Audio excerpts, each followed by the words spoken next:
Hello guys, welcome back to my channel. My name is Adedoyin. If this is your first time, and if this is not your first time, thanks so much for coming back. If this is your first time, kindly hit the subscribe button down below. Please don't forget, it means so much to me. And if this is your first time, you guys have been learning, please. That's all. Finish. In this video, I'm just going to be discussing a story I saw online. Not really a story, I mean one of those.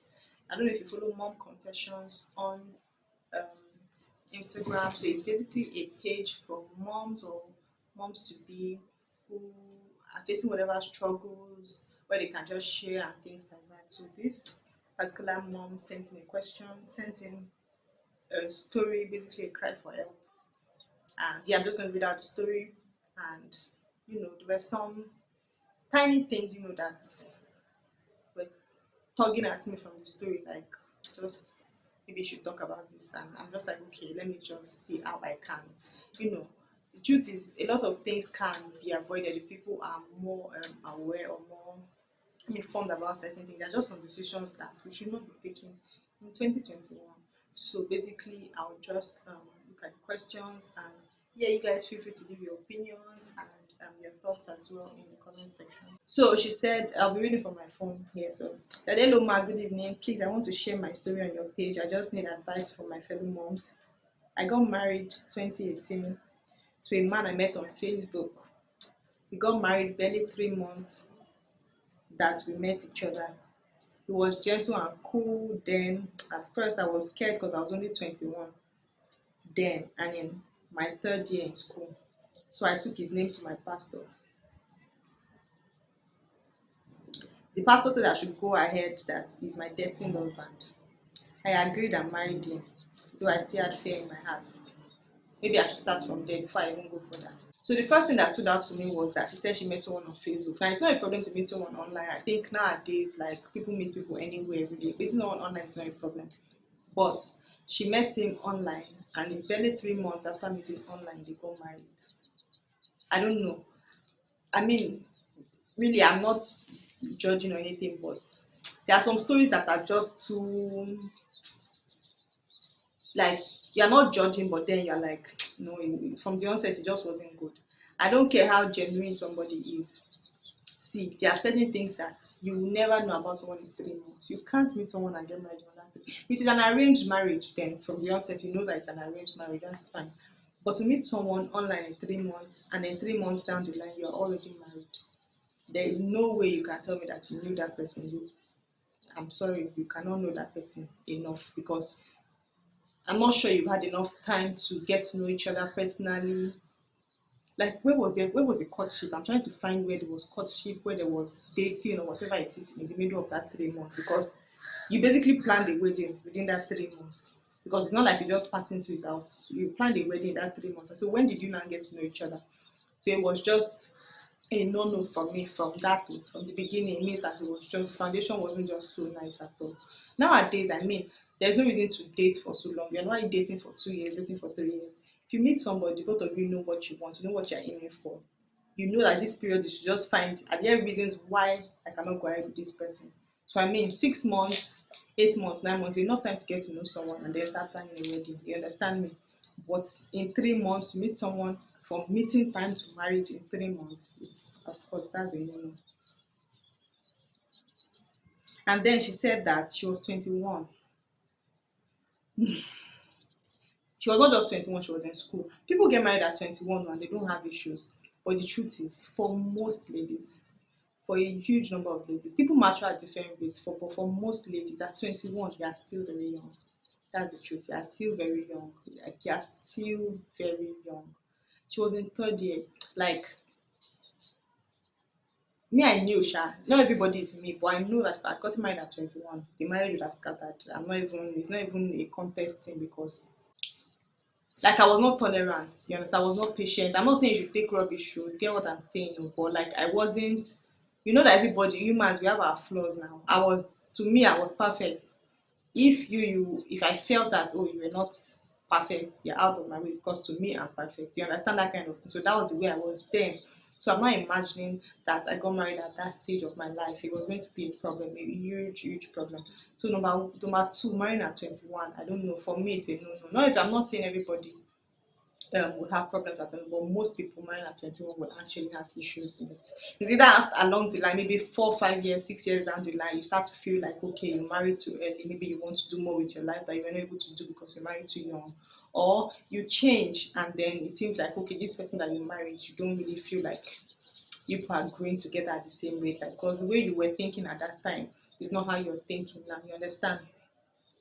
So thirdly, she said she was scared because she was 21 and in her third year, meaning she didn't have a source of income as well because she was a student. So she was marrying someone who was working, but she didn't have any money to her. So meaning she was totally dependent on him. This 2021.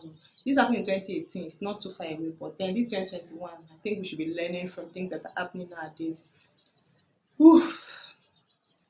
I mean, there are certain times, sometimes certain things call for certain actions. Like, okay, fine, you might even get married, have a job, and then get pregnant, and maybe for one reason or the other, you're not able to work because your pregnancy is a very difficult one, and you have to quit your job with maybe little or no savings. So understandable. You have skill, you have experience. You understand. If need be, you can easily get back into the job market. But to have not had any work experience at all, to not have any job, no income, no nothing. It's not it at all. And they said she took his name to her pastor. Like me, I don't know that people still do that thing. Like especially for young people. I mean, I know that some parents who are like, oh, my pastor this, my pastor that, take their children's spouses name to their pastors to be like, okay, pastor, choose which one is the husband. But like for you as a person, like, are you that did that? The pastor's God is not your God. Did that if you feel like God is supposed to choose a spouse for you, you can't talk to him yourself. You can't find out from him who wants you to marry. You understand? I mean, I thought the way it works is that, oh, as a child of God, your mind is renewed, you're able to think like God, think the way God wants you to think, and then you're able to know that, you're able to choose because you're able to do what is acceptable to Him. You know that this is what my God would like, this is the kind of thing He wants for my life, this is what He would like, this kind of person He wants for me. You understand? Because your mind is renewed, you have been transformed. Not like, oh, okay, my pastor is the one that will now say, okay, this person has been destined by God. Because she said that she had fear in her heart, but she still went ahead with it because her pastor had said. And that's another thing. Sometimes people place another person's opinion above any other thing. You put your pastor so high, or your mom so high, or your dad so high that whatever they say, it's final. Like you think they can never be wrong. So if they say that this is the person, then definitely it's the person. But this is your marriage. This is your marriage. This is your partner. Someone you're going to get married to. You're going to live with the person. It's supposed to be your choice to make. Really, it's supposed to be your choice to make. So she said we got married traditionally, everything was smooth, everything went smoothly. He told me it was 35 when we met. I only enjoyed my marriage for 2 months before I started experiencing war. There are 8 siblings and they stay together in one area and do business same place. The major problem was his sister. She would leave her husband's house to come cook in my house every day. I complained to my husband, but he said nothing. I never reacted because I don't want problems. I started giving the sister attitude. We'll just greet her and go inside the room till she leaves. She would stay till 10 p.m. and my husband will escort her. I was not feeling the marriage at all. She knew I was not okay with the daily cooking because she took over my home. I was feeling like nothing, like I'm nothing. She took over her brother's attention. I'm not sure what she meant there. She wrote it took over his brother's attention. I don't know. While all this was happening, I'm already pregnant. I got pregnant the same month he married me. We traveled for X months, and the same sister turned everyone against me, including her mother. Number two, like obviously she didn't know this guy enough, like I said in the beginning. But if you did, you would have understood that, oh, if maybe he was the first child and he had 8 siblings, then you know that that's a huge responsibility on him. And depending on the kind of family they came from, if they're growing up for stuff or something like that, there's tendency that they'll be very close knit. And families like that, you cannot break their middle. You cannot beat them, you just accept the way they are, you understand? So basically she didn't know these details about him before she jumped into the whole thing. And for him, for someone like the guy, it seems like someone who family is very important to. So like, oh, if his sister says something, that is it. If his mom says something, that is it. It seems like that kind of person. For him to be very close, at least with the story she's saying, he seems to be very close with his family. You understand? And I said she got pregnant the same month they married. I mean, that's different people, different strokes for different folks. Some people prefer to wait a little bit to get to know each other in marriage or as a couple before giving birth. Some people, just go right in. That one is different strokes for different folks. I mean, that's what she wanted. That's fine. She said they were calling her lazy because she refused joining them in the kitchen when she comes to. okay, when they come to our house to cook, my only request was for her to let me take over my kitchen. Everyone was mocking me and making jest of me. Surprisingly, my husband joined them, and we're supposed to do our white wedding the next Easter. But his mom told him to cancel it. He did. Hear what I said? Same thing. He's kind of person who his family has a very strong influence on him. If he says his mom says don't do it, he's not doing it. His mom says do it, he's doing it. His mom told him to cancel it. He did. The main problem started.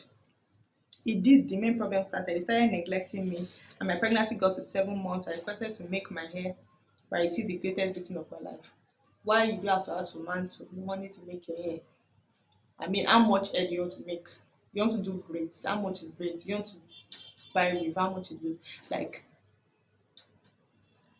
I mean, if you're asking your husband for money to make your hair, it's not because, let's not be because, oh, you actually cannot afford to make your hair. Let's be because you just feel like, oh, this man come and just spoil me small. You understand? Not because you cannot actually afford to make your hair. And then the man beats her, which means that he has his own in his body already.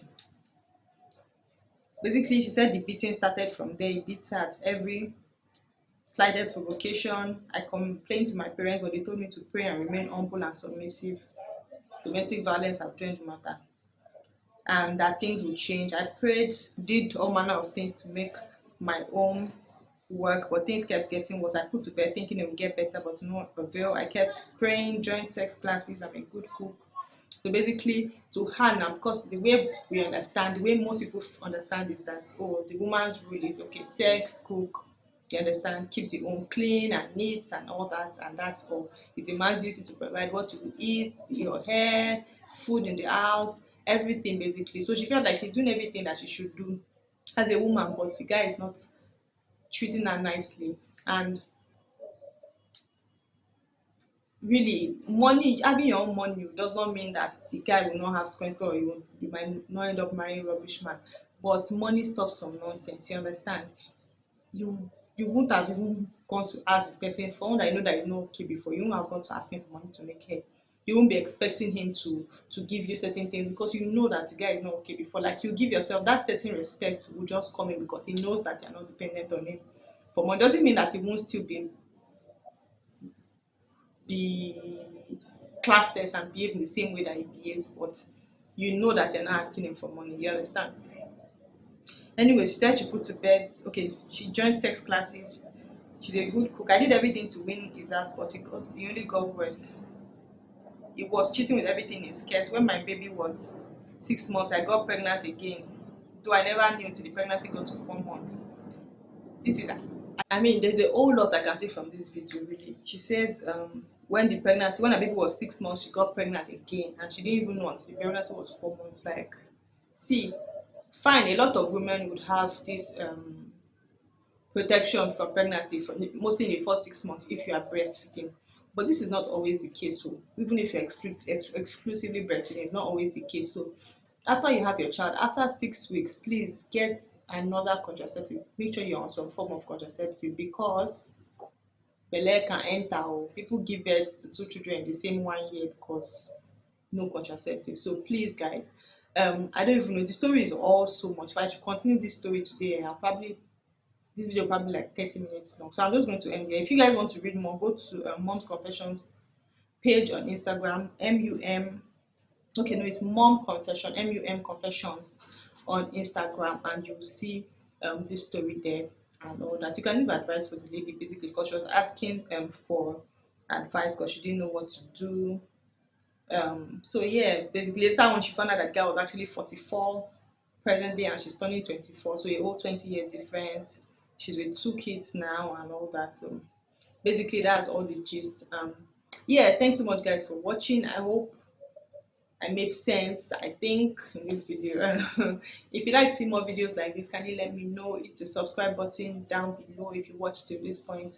Tell me what you think about this story. Leave your opinions in the comment section below. Like, was I off point? Did I make sense? Do you agree with me? You get it? You get it? So yeah, leave your opinions in the comment section, and also you can also visit Mom Confessions page on Instagram to also leave your suggestions and your advice for this lady. And yeah, I'll see you guys in my next video. Till then, stay safe. Bye.